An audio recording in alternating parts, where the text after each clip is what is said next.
నమస్కారం అండి. నా పేరు డాక్టర్ విమలాకర్ రెడ్డి. నేను కిమ్స్ సన్‌షైన్ హాస్పిటల్‌లో consultant surgical gastroenterologist, laparoscopic and liver transplant సర్జన్‌ని. బేగంపేట్ అండ్ పారడైజ్ బ్రాంచ్‌లో పనిచేస్తుంటాం. సో మీకు ఒక ఇంట్రెస్టింగ్ స్టోరీ చెప్తాను.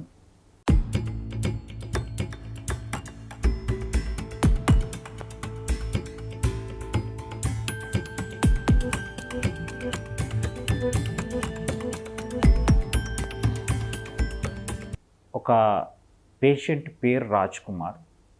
వాళ్ళ వైఫ్ డాక్టర్, తిను సాఫ్ట్వేర్ ఇంజనీర్. తన మామూలుగా సర్కిల్ వల్లనో హైదరాబాదీ ఫ్రెండ్స్ వాటి వల్ల ఏమైంది అని అంటే చాలా లావ్ అయ్యాడు. లావ్ అంటే ఏ రేంజ్లో అంటే అతని వెయిట్ 169 కేజీస్కి వెళ్ళిపోయింది. పాపం వాళ్ళ వైఫ్ డాక్టర్ చెప్తూనే ఉంటుంది. వాళ్ళ బావమరిది కూడా ఆర్థోపెడిషియన్. బట్ స్టిల్ ఎంతమంది చెప్పినా ఆబ్వియస్లీ ఒక స్టేజ్ దాటిన తర్వాత రాదు. సో తనకేమైంది, ఇంకా శ్వాస తీసుకోవడం అనేది కష్టం కావడం జరిగింది. శ్వాస తీసుకోవడమే కష్టం కావడమే కాకుండా మీకు కాల్లో ఇన్ఫెక్షన్ వచ్చి రెడ్గా కావడము, పుండు పడడం చూసి ఉంటారు. చేతిలో జరగడం. తన అబ్డామినల్ వాల్ అంటే కడుపు మీద ఉండే ఈ తోలు చర్మం కూడా ఇన్ఫెక్షన్ అయిపోయి చాలా చెడిపోవడం జరిగింది. అప్పుడు ఆయన్ను చాలా ఒప్పించి శ్వాస తీసుకోవడం కష్టం ఉంటే నా దగ్గరికి తీసుకొచ్చారు. ఈ ఇన్ఫెక్షన్ కోసం తీసుకొచ్చారు. అప్పుడు నిజంగా తన ప్యాంట్ తాను వేసుకోలేని పరిస్థితి, వంగలేని పరిస్థితిలో నా దగ్గరికి వచ్చాడు. ఫస్ట్ ఇన్ఫెక్షన్ని కంట్రోల్ చేయడానికి అడ్మిట్ చేసి అప్పుడే శ్వాసకు కూడా ఏమవుతుంది అంటే, లావుగా ఉన్న వాళ్ళలో తలనొప్పి, మైగ్రేన్ నుంచి, స్ట్రోక్ల నుంచి వెళ్ళి diabetes, hyper tension, heart problem, cholesterol, strokes, brain strokes, constipation, young అమ్మాయిలో అయితే ఇన్ఫర్టిలిటీ, మోకాళ్ళ నొప్పులు, ఇవే కాకుండా లివర్ సిర్రోసిస్, క్యాన్సర్లు, ఇవే కాకుండా గొట్టాల్లో కూడా కొవ్వు చేరడం వల్ల శ్వాస తీసుకోవడం కష్టమవుతుంది. ఇనీషియల్ స్టేజ్లో గురకొస్తుంది, తర్వాత శ్వాస తీసుకోవడం కష్టమవుతుంది, తర్వాత అసలు పడుకోలేని పరిస్థితి, వాళ్ళు కూర్చొని నిద్రపోవాల్సిన పరిస్థితి వస్తుంది. దాన్ని వైద్య పరిభాషలో అబ్స్ట్రక్టివ్ స్లీప్ ఆప్నియా అనుకుంటారు. అందరూ ఇదేదో లంగ్కి సంబంధించిన ప్రాబ్లం కాదు, ఇది మీ లావ్ వల్ల వచ్చింది. సో అలాంటి పరిస్థితిలో నా దగ్గరికి తీసుకొచ్చారు. నిజంగా నేను అంటే patient positivism, patient family cooperation ఎంత ఇంపార్టెంటో నేను ఈ కేసులో చెప్పదలుచుకున్నాను.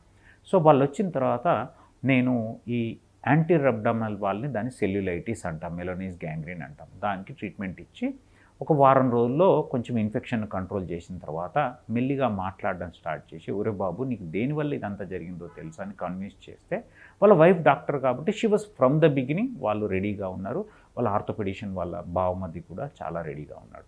దాంతోపాటు ఒక ఫ్రెండ్ అండి, నిజంగా ఆయన అప్రిషియేట్ చేయాలి. ఆయనతో పాటు ఒక ఫ్రెండ్ ఉంటాడు, చిన్నప్పటి నుంచి ఫ్రెండ్ అట. ఎంత పుష్ చేసేవాడంటే ఆయన పాజిటివిజం, ఆయన చెప్పే విధానం మొత్తానికి ఆ పేషెంట్ని బెరియాట్రిక్ సర్జరీ కన్విన్స్ చేయడం జరిగింది. ఆ బెరియాట్రిక్ సర్జరీ ఇప్పుడు ఏమైంది, ఈ అబ్డామినల్ వాల్ ఇన్ఫెక్షన్ తగ్గడమే కాకుండా, మిషన్తో శ్వాసకి ఇవ్వడమే కాకుండా, నేను bariatric surgery correct 13th 14th day హాస్పిటల్లో ఉన్నప్పుడే కన్విన్స్ చేసి ఇవన్నీ ట్రీట్ చేసి సర్జరీకి తీసుకున్నాను. తనని ఇప్పుడు సర్జరీ చేసి నేను 6 months అయింది, 5 months అయింది. ఇప్పుడు ఆయన వెయిట్ 90 kgsకి వచ్చాడు. 90 kg, 169 ఎక్కడ, 90 ఎక్కడ, ఆల్మోస్ట్ 90 కిలోలు తగ్గాడు. అంటే మొన్న ఒక రోజు వచ్చినప్పుడు నా దగ్గరికి రాగానే ఫస్ట్ నా కాళ్ళకు దండం పెట్టడానికి వచ్చాడు. నేను ఎవరిని ఆలోచన బట్ చెప్తున్నాను, దాని గురించి ఆలోచన. అంటే ఒకప్పుడు తన ప్యాంటు తాను వేసుకోలేని వ్యక్తి తను అంత వంగి నా కాళ్ళకు దండం పెట్టడానికి వచ్చాడు. I have seen that. అంటే బెరియాట్రిక్ సర్జరీ అనేది ఒక ఒక భయము, అంటే మన మైండ్లో ఉండే ఒక భయం, దానివల్ల ఏమైపోద్దని. కానీ అవన్నీ సైంటిఫిక్గా ప్రూవ్ చేయబడ్డాయి. యంగ్స్టర్స్లో అయితే బేసిక్ లాప్రోస్కోపిక్ స్లీవ్ గ్యాస్ట్రెక్టమీ అంటే 80% స్టమక్ను తీసేయడం వల్ల, స్టమక్ అంటే జీర్ణాశయం మాత్రమే, పేగులను టచ్ చేయము, దానివల్ల యూనిఫామ్ వెయిట్ లాస్, అంటే పైనుంచి కింది వరకు గ్రాడ్యువల్గా తగ్గడం వల్ల మనిషికి తినాలన్న ఒక గ్రిలిన్ అనే హార్మోన్ వెళ్ళిపోవడం వల్ల తినాలనే కోరిక కూడా తగ్గుతుంది, తిన్నది సఫిషియెంట్ అవుతుంది. అండ్ దానివల్ల స్లోగా 3 to 6 monthsలో తన వెయిట్ తగ్గడం వల్ల నేను చెప్తున్నాను కదా, సెకండ్ జీవితాన్ని చూస్తారు. ఇప్పుడు ఆయన మాట్లాడే మాటలు నేను మీకు అన్నీ ఎక్స్ప్లెయిన్ చేయను. ఎంత అభిమానం, ఎంత ప్రేమ, కనబొడ్డోడికల్లా లావుగుంటే ఆయనే పోయి ఎక్స్ప్లెయిన్ చేసే స్టేజ్కి వెళ్ళాడు. ఎందరో మందికి పోయి చెప్పి మీరు ఇట్లా రండి, ఇది జీవితం మారుతుంది. నిజంగా నేనేంటంటే మనము ఎవరమైనా, నేనేం ప్రీచింగ్ చేయట్లేదు, కానీ మనము ఎవరికి ఏం చేయకపోయినా అంటే చేయగలిగితే సంతోషం, చేయలేకపోయినా తప్పు లేదేమో, కానీ ఇంకొకరికి మనం భారం అయితే కాకూడదు. ఇంకొకరికి మన జీవితం అనేది ఇంకొకరికి భారం అయితే కాకూడదు. అది ఫ్యామిలీ కానీ, పిల్లలు కానీ, తల్లి కానీ, తండ్రి కానీ, భార్య కానీ, ఎవరైనా. సో నేను దయచేసి ఒక మనిషి మీరు ఎప్పుడు ఎలా చూసుకోవాలంటే, నేను ఇప్పుడు 175 సెంటీమీటర్స్ హైట్ ఉన్నా అంటే మ్యాక్సిమం 75 కేజీలు ఉండొచ్చు, అంటే 70 దగ్గర ఆపుకోవాలి. అలా చూసుకోవాలి, -100. సో అది కాకుండా మీ BMI 32.5 kg/m². BMI అంటే ఎంత హైట్కి ఎంత వెయిట్ ఉండాలి, weight by height in m². లెక్కేసినప్పుడు వచ్చేదాన్ని BMI, బాడీ మాస్ ఇండెక్స్ అంటారు.